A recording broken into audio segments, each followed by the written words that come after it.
HANABIE's new song TOUSOU, or Runaway in English, has just come out, and it's pretty obvious already talking to people on the Discord community that this is a fan favourite. People are really enjoying it. It's got a bombastic video. It really plays to all the madness that you expect from HANABIE. And yet, even as someone who was really excited about it, someone who was, there for the premiere, just couldn't wait for it to come out, and has been hyping this band in a recent video I did about bands to keep your eye on, I'm going to be honest, there's just this one little thing getting in the way for me. And if you've been watching this channel for a while, you probably already know what it is. And if you clicked on this video, you might already know. As much as I love HANABIE, the scream side is a bit of an issue for me. You could call it screamo, rough vocals. I've heard many people call it different things. I also remember that after I posted that video where I was talking about HANABIE as one of my top bands to keep an eye on, there was quite a few people as well who commented afterwards, yeah, I like HANABIE, but I can't get over the scream side of it, just don't like those style of vocals. And there was also a lot of people, as you'd expect, who were like, that's what makes HANABIE HANABIE, that's what makes them so cool, so crazy, so mad. That's Yuki Ina's whole thing, the sort of cute personality mixed with the really insane, growling, angry vocals. So this is clearly one of those things that splits people, and I would say, considering how much of a fan pleaser this song appears to have been, that I'm gonna really call myself someone who's clearly not HANABIE's target audience, and yet still someone who really wants the best for this band. So rather than doing the sort of usual review where I just go, great song, didn't like the screamo, I'm going to jump in and I'm going to try and give this a fair discussion, looking from the perspective of someone who knows this song is a fan pleaser, knows this song does what it was designed to do, but loves the band from outside of their target demographic. Shall we get into unpacking? Hi everyone, welcome back to Japan, where if we're going to do this, first of all, we have to start by really paying this song its dues, giving it credit for the things that I think we can objectively agree are brilliant. Now, I'm going to do that by first of all starting off by saying that I think that Matsuri is seriously underrated. And yes, I don't want this to look like something where I'm elevating Matsuri and coming down on Yuki Ina, because once again, I think Yuki Ina is doing a great job. It's just that I think what she does is perhaps a bit more subjective.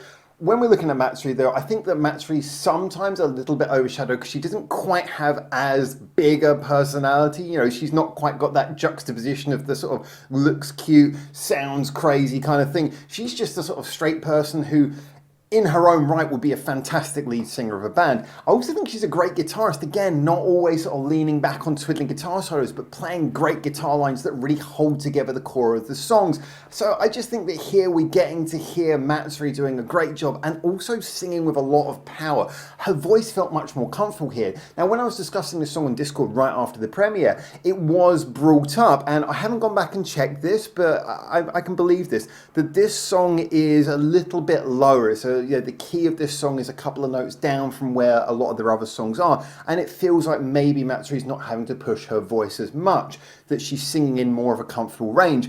Whether that be true or not, certainly I would say that her voice sounds much more full here, like she's enjoying singing and that she's able to express herself more. So yeah, I really felt that Matsuri had a good chorus, not sort of like super mega catchy, not like a sort of a pardon me kind of chorus, but still a very good chorus where she was really able to blast, and I think that that element has to be given credit. And if we take a walk on over to have a look at the song structure, I'm going to say that this is one of those songs where I completely understand how this is kind of a variation on their usual sound in that it's actually so direct and so simple. It just kind of sounds like a straight shoot rock song. It has the sort of angry verses, it has the more melodic chorus.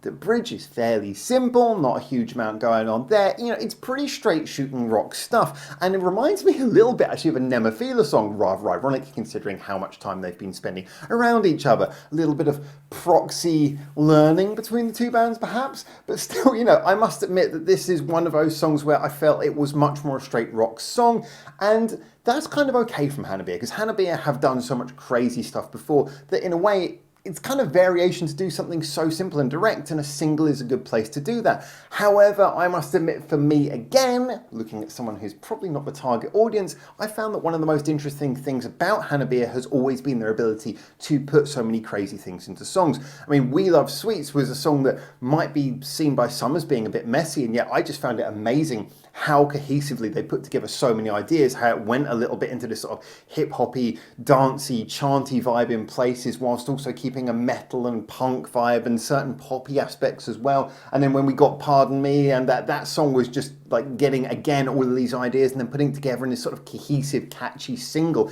You know, this is a band who can do so many interesting things that, yes, it is variation for them to do something this simple, and yet, for me, it didn't really feel like it necessarily was calling on many of the things that make me most want to listen to a HANABIE song, which is, I find the craziness more in how many interesting things they manage to stick together, rather than just sounding crazy because it's loud. And that moves us on to, I guess, the issue that we really have to get to here. And hands up before I even get into this, once again, I'm going to say that I do consider myself a HANABIE fan because I like the band, I want them to do well, I'm so impressed by so many of the things about the thesis of the band, and you know, this is why I put them in that video where I was talking about bands to keep your eye on, bands who are exciting, bands who I think have interesting songwriting. But let's get all the excuses out the way and be honest, the problem is for me, the Screamo side here, the reason it didn't work was a fewfold. First of all, I think it was too loud in the mix. I mean, I like some songs that have Screamo stuff. I mean, I always kind of go back to one of the interesting ones is the way that it's used in like Passcode. Passcode use it very well, and it's quite often in there. However, it tends to be in a fairly good place in the mix and tends to punch in with a lot of impact. Whereas here, we just kind of got long extended bits of the shouty vocal in the verse.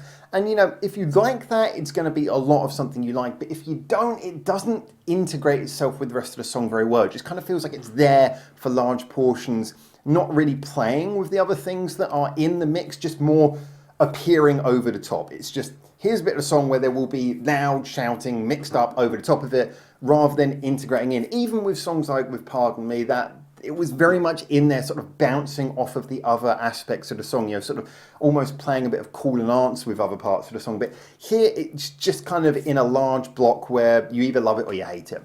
So I think that the fact it was so loud in the mix and that it was just kind of as its own thing, just taking up the whole verses, made it rather unavoidable. And given that the song wasn't giving me a huge amount else to grasp hold of, in regards to other sort of various genres being stuck into the overall song structure, which you often get in other HANABIE songs, it kind of left me feeling like I didn't really have a lot to reach for here. It was just kind of, I like one bit of the song, I don't really like the other bit of the song.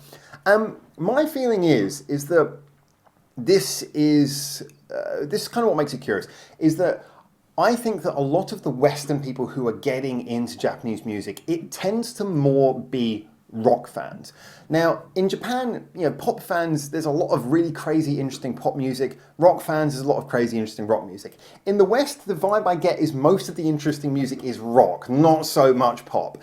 So, as a result, the people from Western audiences who are there looking for interesting new music tend to have a rock leaning as a general, which means that when Japanese bands are, you know, sort of going overseas and they're getting the fandoms of, you know, overseas musicians, it tends to be that they're being received and shown love by people who steer towards heavier sounds. And therefore, this is not to say that the bands don't like what they're doing, but I think they tend to see themselves getting praised the heavier they go. And there tends to be this sort of sway towards, we're getting a lot of international fans, get heavier. You know, use more of those heavy techniques. So I've got to be honest, I'm probably in a little bit of a rarity here, but as I pointed out, we had other people in the Discord and other people in the comments on that previous video who were saying similar things. I would like HANABIE, but I can't get over that side of the vocals. So I think that this is probably the way that HANABIE are gonna steer in the future. Now, this is just one song. I'm sure we're gonna get a lot of variation when it comes to their next album and everything. I just feel like we're probably gonna see HANABIE leading more and more into the sort of screaming side, and for me that's a bit of a shame, but it's not going to detract from the fact that they are great songwriters, and that is going to be true anyway. And I would be remiss if I didn't also give credit to the music video, which was an absolute barrel of fun, actually. I did like that. It was kind of playful. Again, that's the sort of thing where you can be crazy in a really over-the-top way, and it's just kind of, a music video is just that thing you actually put on top that just kind of amplifies the enjoyment. It's just like a separate filter to sort of view the song through. And I like the fact that it was a bit irreverent, and yet at the same time didn't take itself too seriously. That was a lot of fun. And again, seeing the band enjoying doing what they're doing, this is one of the things that, again, makes Japanese hard rock so often more fun to me than a lot of Western hard rock. You know, screamo bands, when I hear screamo bands in the West, they tend to be screamo bands who are quite like dark and everything's like really intense, whereas like Japanese bands, they can run around like bright colors, joyful, screaming anyway. Yeah, I couldn't help but feel that that was like a nice filter to kind of take some of the sting off for poor old me, the fan who is not in the core demographic. So in conclusion, this hasn't really dulled my interest in HANABIE at all. I mean, it has kind of reinforced the fact that I don't think I'm the core audience. I think there is a possibility that they might over time start to veer more and more away from what I like about them most, but I don't know. I think if a band's good songwriters, they tend to stay good songwriters, so I think there'll always be something of interest for me with HANABIE, and I'll always be checking it out, but I think I'll always have to view it as someone who perhaps is on the outside looking in. However, the interesting thing is, if you think about this song just as a song, this is probably musically the most antithetical to what I like about them that they could be. You know, it doesn't, like I say, how the genre mixing stuff that attracted me to the band, it doesn't have, you know, it has more of the screaming, like the metal vocals, which is something which, again, was probably my least favourite thing about the band. And yet, although this is not a song that I would really rush back to, and it's not one that I would particularly say, yeah, that's a song that I would recommend to people, it's still a song where I go, well, look, I don't hate it, and they got plenty of songs that I love, so, you know, if you're good on your worst day, then that's a pretty strong sign. So there you go, that's my opinion. I hope, well, I've given enough caveats, not caveats, but enough explanations of my perspective throughout this that I don't think anyone's going to misread this, but I hope you view this from the perspective it was meant to be viewed through, as an interesting counter to perhaps the views of more ardent hardcore fans who'd be like, what are you talking about, you soft wet rag of a man? Well, there you go. That's my review. Looking forward to reading your comments. Tell me what you think, and until I hopefully see you very soon in Japan for the next one of these, for now, ciao ciao.